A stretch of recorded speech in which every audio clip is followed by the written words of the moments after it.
Another day, another basketball stories na naman ang pagkukwentuhan natin. At ngayon nga ay pag-uusapan natin ang balitang pag-trade na ng Milwaukee Bucks kay Giannis Antetokounmpo at ang balitang nag-request na nga po si LeBron sa Los Angeles Lakers.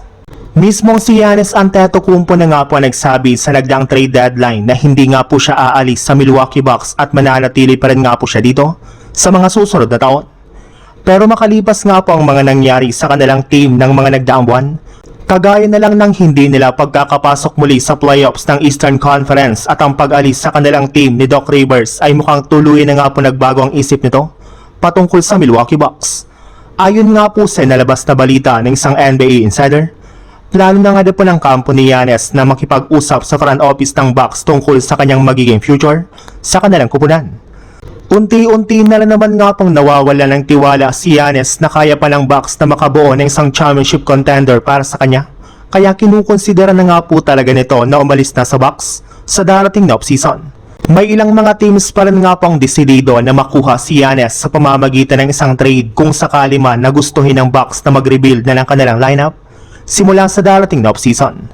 Sa ibang balita naman,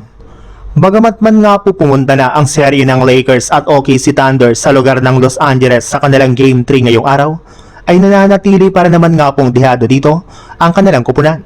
Bukod nga po sa mas malakas at mas malalim ang lineup ng OKC Thunder, ay pabor na rin naman nga po sa kanila ang tawagan ng mga referee na siyang rason bakit hirap ang Lakers na manalo sa kanilang mga nakalipas na laban. Pero hindi rin naman nga po binigo ng Lakers ang kanilang mga fans sa Game 3 matapos nga po nilang masabayan at malamangan pa ang OKC Thunder sa first half ng laban.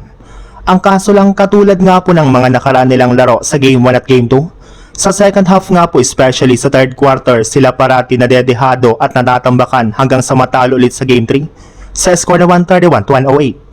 At kasabay nga po ng pagkatalong muli ng Lakers, ay mismong si LeBron James na nga po nagsabi na hindi nga po siya dismayado o galit sa Lakers, sadyang kailangan na lang naman nga po nilang ayusin ang kanilang mga gagawin pagdating ng Game 4 sa susunod na araw.